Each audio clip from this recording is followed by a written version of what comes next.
Hey y'all, tomorrow is Dyno Day, and I got a few things I need to do to get ready. It's our local Dyno Day, and it's actually a benefit. So those who go get to the Dyno's actually going to donate extra money on top of what we give him to benefit a local racer who recently passed away.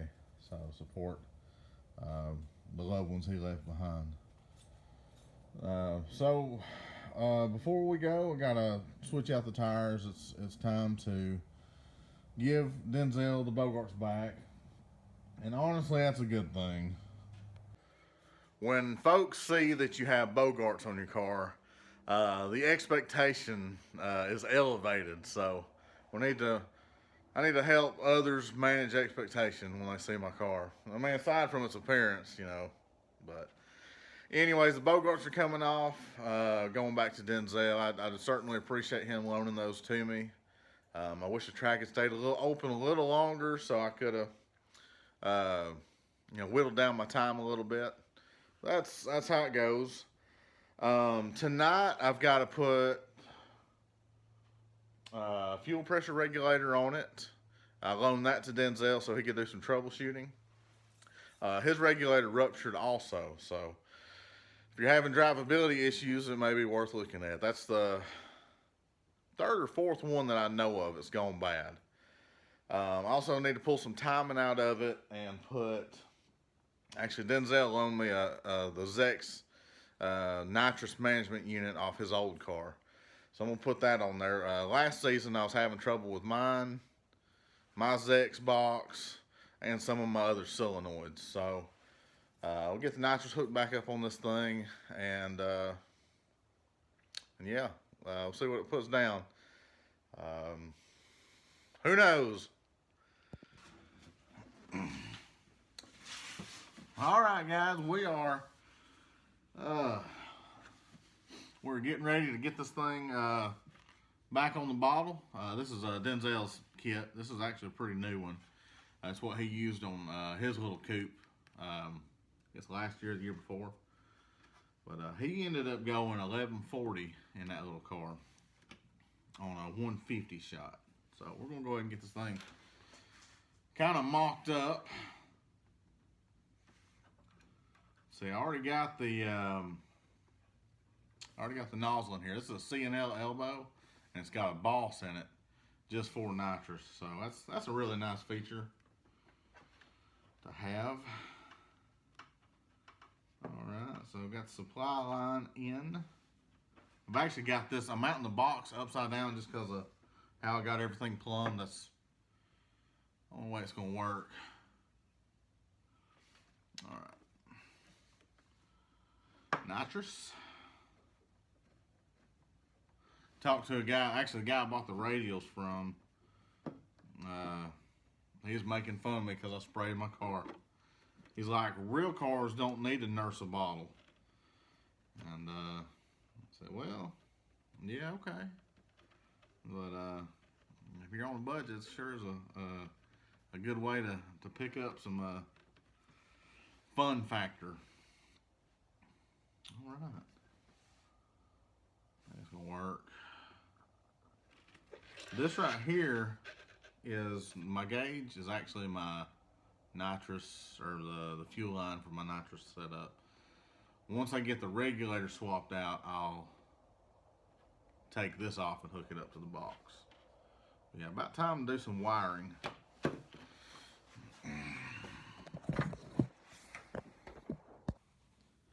The BBK regulator's back on now. Hallelujah. That thing is worth some power. At Dyno Day down there in Florida, I want to say 3 pounds of fuel pressure equaled 13 horsepower and kept the curve from falling off. But I loaned that to Denzel for him to troubleshoot, and I put a stock one on there for the time being.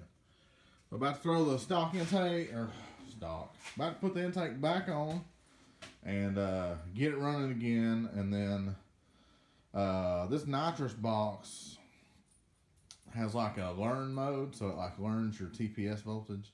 So I'm going to fumble my way through that process. and maybe gonna make a couple test hits tonight.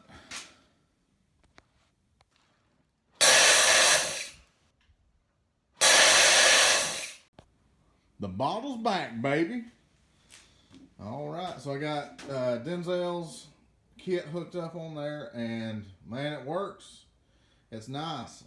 Last season, I was using the switch inside my car, turn the nitrous on and off. Now, with the actual kit that actually works the right way, I'm tied into the TPS. So when it reads wide open throttle voltage, it turns on. So now I've got an arming switch and a TPS reader, so it comes on with the pedal. So that is way better than how I started. So anyways, it's on. I was a little worried that it was only spraying nitrous and no fuel, so I took the fuel line off the backside and turned the key on and floored it with the car off, just on, key on and armed, and it was spraying gas. So I've got gas, I've got nitrous, and I just checked my jets. It's jetted 125, so yeah, ought to be fun. I almost forgot to pull some timing out. Glad I remembered.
Then.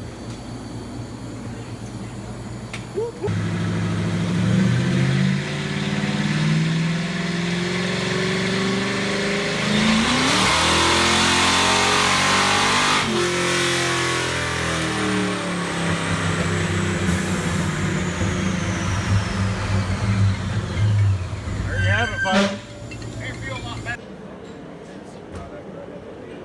All right, we got tallies on the dyno.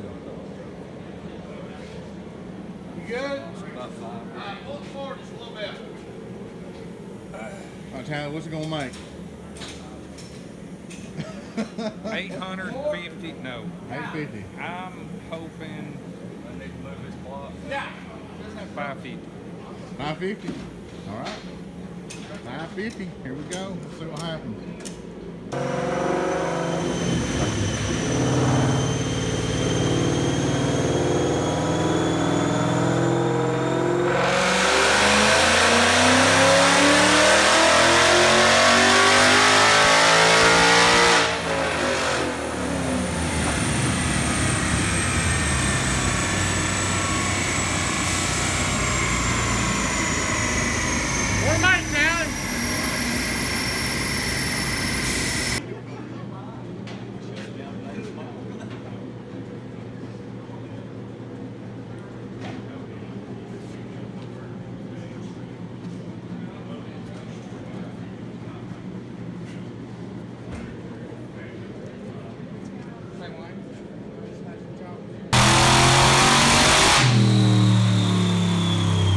Hey y'all, let me give you a rundown on Dino Day. So that was a benefit Dino Day. So the money that I paid to dyno my car is actually going to be donated and matched for Caleb McNeil, and well, for the family he left behind. So Scott Colbert of Gen 3 Performance put that on, and I just got to say, got a lot of respect for him. I liked him even before this event, but even more now, I got respect for him. So I really appreciate him setting it up and doing it. He was cooking for us while it was going on too, so he had a lot going on, a lot to juggle, but he was a very gracious host and very generous to the McNeil family. So I just want to tell him I appreciate it, and we had a really good time. There's a big turnout. I didn't stay the whole time. I stayed a couple hours, and then had to cut out early. Okay, so the Red Coyote, that is a really good friend of mine. That's Tally's car. We've been friends. We're going on 20 years being friends. It's his reason I'm into Mustangs. It's his reason, and it's because of him I know how to change gears and do other work on these cars. So when I was 13 years old, me and my dad were at a car lot after hours checking out some cars, and I heard something amazing across the street, and it was an 86 coupe. Anyways, it ended up being a future friend of mine, but he made a left and went right past us. I got chills. I got hair stood up on the back of my neck. I loved how it sounded. Never seen a car move like that. Anyways, I was like, oh my goodness, I gotta have one of those. So when I was 13, the hunt started for a 5.0 5-speed Mustang. Fast forward 4 years, I'll be a senior in high school with an 88 LX, and I got a job at the Ford dealership. And he also worked there. He was the transmission man there. So we got to be friends. We weren't really friends at work, but when we met up at the track, we're like, hey, all right. And then he built a 79 coupe, and we ended up being neighbors. And anyway, we had a good time. He taught me a lot of stuff. A lot of racers are real secretive, and I get it, especially if you're in it for the money. But he's always been really generous with his knowledge, and I appreciate that because I'm a second generation car guy, but a first generation racer. So the Red GT is it's a Gen 1 Coyote. It's got a Roush Charger and is made by VMP, and it's got long tube headers, X-pipe, some Borla mufflers. It's got a lot of suspension work done. He's more into autocross these days. But anyways, car makes amazing power, and the air fuel was like spot on, which is impressive because it was a mail order tune from VMP. So anyways, it put down 633 on its first pull and 635 on the second. He came out in third place overall for the day. Terminator later in the day made 640, and a Cadillac made 690. So truly impressive car. I think it's really putting down the power. With my old car, I didn't get to do a motor pass, and I did that on purpose. They asked if I wanted to do motor and then nitrous, but with only 2 pulls, I wanted to do 2 nitrous passes just in case I had a little air in the line, since I can't purge it. So we did 2 nitrous pulls. One was 327 and the other was 326. I've never been at this dyno, so I don't have any way to compare it to any other data. But I was really happy with the air fuel ratio. It was really close to spot on. So it makes me feel comfortable with the nitrous setup, my fuel pressure, and all that. I do plan on going back after I put long tubes on this car, and We'll look at the air fuel again. I also want to have my air fuel gauge hooked up so I can kind of compare the two. Let's see, anything else? Oh, on the second pull, they ran it a little harder, or ran it up a little higher on RPM, and there was a little bit of flutter on the top of the chart. So he said that's probably your valve springs. So that's another thing I need to address. But overall, I'm happy with the air fuel. I'm ready to get this thing to the track and see what it'll actually do. The other car that I filmed was a Model A Ford with a iron head 454 big block Chevrolet, and it had a blower on it, and I don't know the numbers, but that's a friend of a friend's car. That's one of Denzel's friends, and he rode in that car. And it doesn't weigh; it weighs just a little more than 2,000 pounds. So, big block with a blower. Aside from being a gorgeous car, it will move. So that was a really cool car. And anyway, glad Denzel came. Side note on Denzel, that weekend we figured out what was wrong with his car. It was actually his computer. So we're in the process of getting it straightened out.